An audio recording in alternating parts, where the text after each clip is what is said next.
মন্ত্ৰী ৰঞ্জিত দাস হাৰি যাব নেকি? ইয়াৰ বাবে মন্ত্ৰী ৰঞ্জিত দাস দায়ী হয় নে নহয়?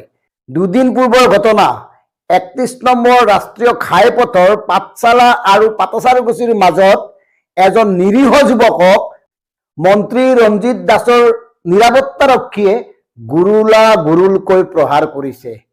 এই যুৱকজন কটনৰ ছাত্ৰ নহয় বাবে বা এই যুৱকজনৰ মাৰপিটৰ ভিডিঅ' নাই বাবে বা এই যুৱকজনৰ লগত কোনো নাই কাৰণে সাংবাদিকে তেওঁক বিচাৰি যাবলৈ নাযায়। আৰু ইয়াৰ বাবে মন্ত্ৰী ৰঞ্জিত দাস ডাঙৰীয়াই মুকলিকৈ ক্ষমা প্ৰাৰ্থনা কৰিবনে নাই? আৰু মন্ত্ৰী ৰঞ্জিত দাসৰ বিৰুদ্ধে গোচৰ ৰুজু হোৱা উচিত নে অনুচিত?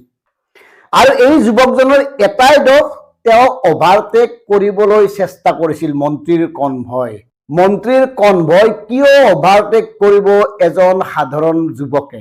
মাৰপিট কৰাই নহয়, মন্ত্ৰী ৰঞ্জিত দাসৰ নিৰাপত্তাৰক্ষীসকলে এই যুৱকজনৰ বাইকখন পথৰ দাঁতিত পেলাই দি চাৰিপাত লৈ গুচি যায়। গতিকে তাৰ পিছত অৱস্থা কি হ'ল ভাবক। মাৰপিট কৰি হেলমেটৰ অৱস্থা কি দেখিছে, কেনেকে পিটিছে। আৰু এই সমগ্ৰ ঘটনাটো প্ৰত্যক্ষ কৰা অচিন্ত ৰয় নামৰ এজন সৰবৰাহী যুৱকে এই গোটেই বিষয়টো সামাজিক মাধ্যম যোগে প্ৰচাৰ কৰিছে। তাৰ পিছতে কিন্তু এই ঘটনাটোক লৈ বাতৰি নাই, কতো চৰ্চা নাই, কোনো খা খবৰ নাই। এওঁলোকৰ তেল ফুটিছে নেকি?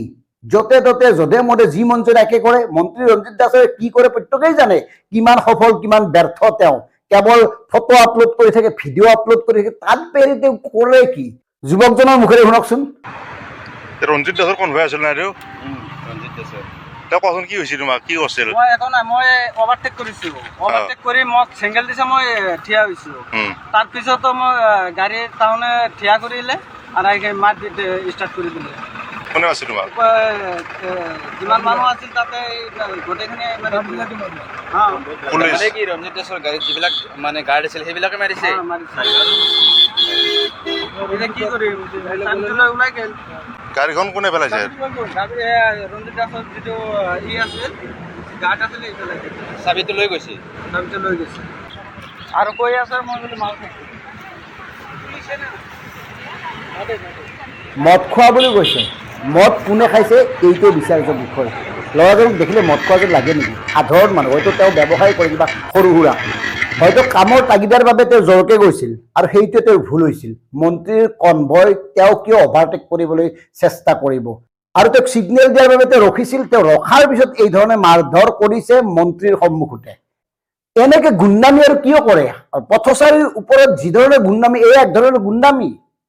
এনেকুৱা কি কামত তেওঁলোকে তৰা নৰা ছিঙি যায়? গাড়ীৰ ভিতৰত মোবাইলে চাব, ফেচবুকে চাব, হোৱাটছআপ, ইনষ্টাগ্ৰাম, এই নাটকবোৰেতো কৰি যায়। এনেকুৱা কি সাংঘাতিক কাম কৰে তেওঁলোকে যে তেওঁলোকে ইমান মানে স্পীডত যাব লাগে, ১০০-১৫০ স্পীডত যাব লাগে। ইমান VIP, ৰাজ্যৰ অৱস্থা, যোগান বিভাগৰ অৱস্থা, এই পঞ্চায়তৰ অৱস্থা কৈ লাভেই নাই। চূড়ান্ত দুৰ্নীতি কেলেংকাৰী। তাৰপিছত ৰাতিপুৱা ৰাতি ২টা-৩টাকৈ ভিডিঅ' আপলোড কৰি ফেচবুকত শৰীৰ চৰ্চাৰ ভিডিঅ'। এই মন্ত্ৰীজন কিমান কৰ্মদক্ষ কোৱাৰ প্ৰয়োজন নাই, প্ৰমাণ তেওঁ নিজেই দিছে। কিন্তু আমাৰ স্পষ্ট কথা হ'ল, এই যুৱকজনক বিচাৰি উলিয়াওক। এই যুৱকজনৰ ঘৰ বৰপেটাৰ ফালৰ।